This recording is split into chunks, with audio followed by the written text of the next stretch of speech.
সকাল 10টা বাজতে না বাজতেই তেতে উঠেছে রাস্তাঘাটে। যদিও আজ অনেক অফিস স্কুলে ছুটি, কিন্তু যারা বেরিয়েছেন নিতান্তই প্রয়োজন ছাড়া কেউই বেরোননি।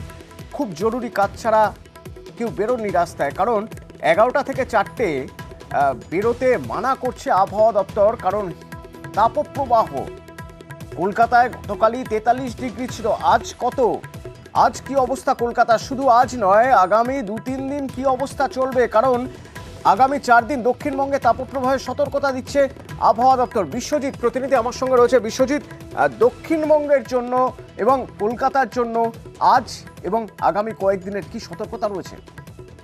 দেখো, আজ এবং আগামীকাল এই দুদিনই চরম সতর্কবার্তা রয়েছে। দক্ষিণবঙ্গের 8 জেলার জন্য চরম সতর্কবার্তা, কারণ সেখানে তাপমাত্রার চরম তাপপ্রবাহ থাকবে। পুরুলিয়া, বাঁকুড়া, পশ্চিম মেদিনীপুর, ঝাড়গ্রাম, পশ্চিম বর্ধমান, পূর্ব বর্ধমান এবং বীরভূম, মুর্শিদাবাদ জেলাতেও এই চরম তাপপ্রবাহের আওতায় থাকবে। এছাড়াও কলকাতা সহ বাকি যে দক্ষিণবঙ্গের জেলাগুলি সব জায়গাতেই তাপপ্রবাহ থাকবে। বেশ কিছু জায়গাতে চরম তাপপ্রবাহ 2-1 জায়গায় থাকবে জেলার ক্ষেত্রে। অর্থাৎ আজ এবং আগামীকাল চরম তাপপ্রবাহের প্রকৃতি যেমন থাকছে, তেমনি তাপপ্রবাহ চলবে শনিবার পর্যন্ত। কলকাতাতেও এপ্রিল মাস গতকাল শেষ হয়েছে, সেখানে রেকর্ড হয়েছে 70 বছরের রেকর্ড। এখন মে মাসের শুরুতে সেই রেকর্ড কতটা থাকে সেটাই দেখার। তবে মে মাসের প্রথম 2-3 দিন তাপমাত্রা প্রায় একই রকম থাকবে। আগামী 2-3 দিনের তাপমাত্রার কোনো পরিবর্তন নেই বলেই জানাচ্ছে আলিপুর আবহাওয়া দপ্তর। তবে উত্তরবঙ্গের ক্ষেত্রে যে গরম চলছিল অর্থাৎ নিচের দিকের জেলাগুলিতে, সেখানে আজ মালদা এবং দক্ষিণ দিনাজপুরে কিছুটা তাপপ্রবাহের সতর্কবার্তা থাকবে। আগামীকাল থেকে উত্তরবঙ্গের আবহাওয়া একটু বদলাবে। বিশ্বজিৎ, এইরকম একটা পরিস্থিতিতে সবচেয়ে সমস্যায় পশ্চিমের জেলাগুলি। তো একবার পশ্চিমের জেলাগুলি সকাল 10টায় এখনই কি পরিস্থিতি দেখে নেওয়া যাক। আমার সঙ্গে রয়েছেন তিন জেলা থেকে 3 প্রতিনিধি রয়েছেন। আমার সঙ্গে রাজু রয়েছেন ঝাড়গ্রাম থেকে, আমার সঙ্গে বাঁকুড়া বিষ্ণুপুর থেকে রয়েছেন দেবব্রত, এবং আমার সঙ্গে ইন্দ্রজিৎ রয়েছেন পুরুলিয়া থেকে। প্রথমে একবার আমি দেবব্রতর সঙ্গে কথা বলে জানতে চাইবো, বাঁকুড়া বিষ্ণুপুর প্রচারে গরম তুঙ্গে, রাজনৈতিক গরম তুঙ্গে। তো সকাল 10টা, এখন কি প্রচার চলছে? মানে আমি জানতে চাইছি, সকাল সকাল সবাই প্রচার করে নিচ্ছেন নাকি? দেখো, রাজনৈতিক দলগুলিতে সকাল সকাল প্রচার করে নিচ্ছেই, কারণ বেলা বাড়ার সাথে সাথে রাস্তায় বেরোনো যাচ্ছে না। তোমাকে জানিয়ে রাখবো যে বাঁকুড়া জেলার গত 24 ঘন্টায় সর্বোচ্চ তাপমাত্রা 45.1 ডিগ্রি সেলসিয়াস, যা চলতি মরশুমের সর্বোচ্চ তাপমাত্রা। বিগত বছরের থেকেও এবছর তাপমাত্রা বেশি, কারণ বেলা বাড়ার সাথে সাথেই রাস্তাঘাট একেবারেই শুনশান পরিস্থিতি। বাতাসে লু বইছে, কারণ বাইরে বেরোলেই নাক মুখ একেবারে চলে যাচ্ছে, এমনটাই অনুভব করা যাচ্ছে। সাধারণ মানুষের পাশাপাশি কিন্তু পশু পাখি সকলেই নাজেহাল পরিস্থিতি, কারণ লালমাটির জেলা বাঁকুড়া পুড়ছে। সকাল থেকেই চড়া রোদ, ভ্যাপসা গরম। তুমি আমার পেছনটা দেখলেই হয়তো বুঝতে পারবে, সবে মাত্র সকাল 10টা, এখন থেকেই কিন্তু নাক মুখ ঢেকেই রাস্তায় বেরিয়েছে সাধারণ মানুষ, কারণ এর পরেই কিন্তু রাস্তাঘাট শুনশান পরিস্থিতি হবে। এই গরমে একটু ঠান্ডা পানীয় খেয়ে নিজেকে একটু শীতল করে নিচ্ছে সাধারণ মানুষ। কর্তব্যরত সিভিক পুলিশরা তারাও নাজেহাল হয়ে পড়ছে। অন্যদিকে জেলা পুলিশে কিন্তু বারংবার মাইকিং করছে, এলাকা দিয়ে সতর্ক করছে সাধারণ মানুষকে, কারণ বেলা বাড়ার সাথে সাথে যাতে কোনো মানুষ দুপুরে বাইরে না বেরোয়, এদিকে কিন্তু বারংবার তাদের সতর্ক করা হচ্ছে। কেউ সকাল 10টা যদি বিষ্ণুপুরের এই অবস্থা হয়ে থাকে, তো পুরুলিয়ার ছবিটা ঠিক কিরকম? পুরুলিয়া থেকে রয়েছে ইন্দ্রজিৎ। পুরুলিয়ার ছবিটা একটু জানতে চাইবো। সকাল 10টা এবং সতর্কতা একরকম রেড অ্যালার্ট বলা যেতে পারে আবহাওয়া দপ্তরের তরফে, যে কোনো জরুরি কাজ ছাড়া কেউ রাস্তায় বেরোবেন না। একটু জানতে চাইবো পুরুলিয়া হাসপাতালগুলোর কি অবস্থা?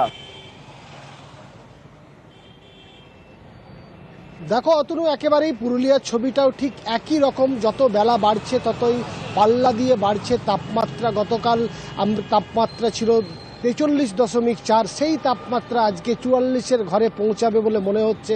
সকাল থেকেই সেই একই রকম ছবি রয়েছে, তীব্র দাবদাহের, এবং হাঁসফাঁস করছে সকাল থেকে মানুষ। যত বেলা বাড়ছে ততই রাস্তা ফাঁকা হয়ে আসছে। এবং তুমি যেটা জানতে চাইছিলে, স্বাস্থ্য দপ্তরও সচেতন রয়েছে, প্রশাসন একেবারেই সতর্ক রয়েছে যে কোনোভাবে কেউ অসুস্থ হলে তাদের দ্রুত চিকিৎসা দেয়া, এবং সাধারণ মানুষকে একেবারে এই বার্তা দেয়া যে খুব প্রয়োজন ছাড়া রাস্তায় যাতে না বেরোয়।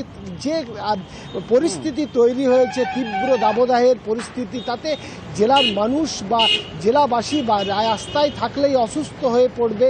ইতিমধ্যেই আমরা খবর পাচ্ছি গরমে অসুস্থ হয়ে পড়ছে এবং বিভিন্ন হাসপাতালে তাদের চিকিৎসাও চলছে। তবে যে গরম পড়েছে সেই গরমে সবথেকে বেশি সমস্যায় পড়তে হচ্ছে শিশুদের এবং বয়স্কদের, এবং যারা প্রতিদিন রাস্তায় ঘাটে কাজ করে তাদের ক্ষেত্রে এই সমস্যা আরো বেশি সমস্যা। ঝাড়গ্রাম থেকে রাজু রয়েছে, আমার প্রতিনিধি রাজু। কলকাতা পুরসভা থেকে বলেই দেওয়া হয়েছে যে পুরসভার কর্মী যারা কাজ করছেন তারা দুপুরে 11টা থেকে 4টে চেষ্টা করুন যাতে কম কাজ করেন এই কদিন। তো ঝাড়গ্রামের কি অবস্থা? ঝাড়গ্রামে যারা নিয়মিতভাবে পরিষেবা দিয়ে আসছেন তারা তাদের জন্য কোনো বার্তা দেওয়া হয়েছে প্রশাসনিক তরফে? তারা কি করছেন? দেখো অতনু, প্রথমে বলবো কলকাতা পৌরসভা থেকে যে বার্তা দেওয়া হয়েছে, কলকাতা পৌরসভার যে সমস্ত কর্মীরা রয়েছে তাদেরকে সকাল 11টা থেকে 4টে পর্যন্ত যে কাজের বিরতি দেওয়া হয়েছে, সেই জায়গায় ঝাড়গ্রামের ছবিটা ঠিক একটু অন্যরকম। কারণ সকালবেলায় তো পৌরসভার কর্মীদেরকে দেখাই যাচ্ছে এবং দুপুরের দিকেও কিছু কর্মীকে দেখা যাচ্ছে। কারণ যে সমস্ত জায়গায় যে কাজগুলি করে থাকছে তারা দুপুরেও সেই কাজ করছেন এই চড়া রৌদ্রের মধ্যে। সেক্ষেত্রে তাদের জন্য ঠান্ডা পানীয় জল এবং তাদের জন্য যদি ছাওয়ার ব্যবস্থা করা হয় পৌরসভা থেকে, তাহলে তারা আরো ভালোভাবে কাজ করতে পারবেন এমনটাই তারা জানাচ্ছেন। ঠিক তেমনই আবার যদি তাপমাত্রা দেখা হয়, এই মুহূর্তে যে তাপমাত্রা তা প্রায় 41 ডিগ্রি, যা বেলা বাড়ার সাথে সাথে আরো তাপমাত্রা বৃদ্ধি পাবে এবং গরম বাতাসে এখন থেকেই লু বোয়া শুরু করেছে।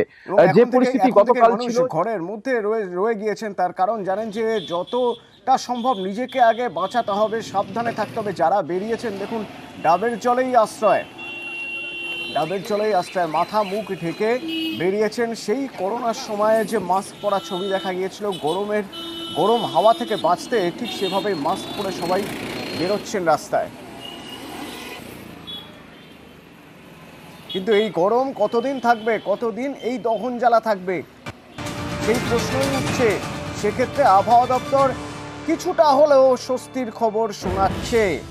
সপ্তাহান্তে আবহাওয়া পরিবর্তন হতে পারে। বিশ্বজিৎ প্রতিনিধি আমার সঙ্গে রয়েছেন। বিশ্বজিৎ, হাওয়া অফিস কি বলছে? দেখো, একটা আশার বাণী, অর্থাৎ বঙ্গোপসাগর থেকে একটা জলীয় বাষ্প ঢোকার সম্ভাবনা তৈরি হয়েছে, আর তার ফলে আবহাওয়ার পরিবর্তন হবে। ইতিমধ্যে আমরা দেখছি বেশ কিছু জলীয় বাষ্প ঢুকছে, কারণ যে পরিমাণ শুকনো বাতাসের দাপট দেখা যাচ্ছিল এবং ঘাম হচ্ছিল, তা হতে পারে রবিবার 6 জেলায় বৃষ্টির পূর্বাভাস দিচ্ছে আলিপুর আবহাওয়া দপ্তর। বজ্রগর্ভ মেঘ থেকে স্থানীয়ভাবে বজ্রবিদ্যুৎ সহ হালকা থেকে মাঝারি বৃষ্টি, এবং এই বৃষ্টি হবে উপকূলের জেলাগুলি, মূলত 24 পরগনা এবং পূর্ব মেদিনীপুর, সঙ্গে নদিয়া, মুর্শিদাবাদ এবং বীরভূম। এই 6 জেলাতে বৃষ্টির সম্ভাবনা রবিবার। তবে কলকাতা সহ দক্ষিণবঙ্গের সব জেলাতেই বজ্রবিদ্যুৎ সহ বৃষ্টির সম্ভাবনা রয়েছে সোমবার। অর্থাৎ রবি এবং সোমবার এই দুদিনের বৃষ্টি কিছুটা স্বস্তি দিতে পারে, এমনটাই পূর্বাভাস আলিপুর আবহাওয়া দপ্তরের। তবে এই বৃষ্টি মঙ্গলবার পর্যন্ত কন্টিনিউ করতে পারে বলে মত আবহাওয়া বিজ্ঞানীদের। ধন্যবাদ বিশ্বজিৎ।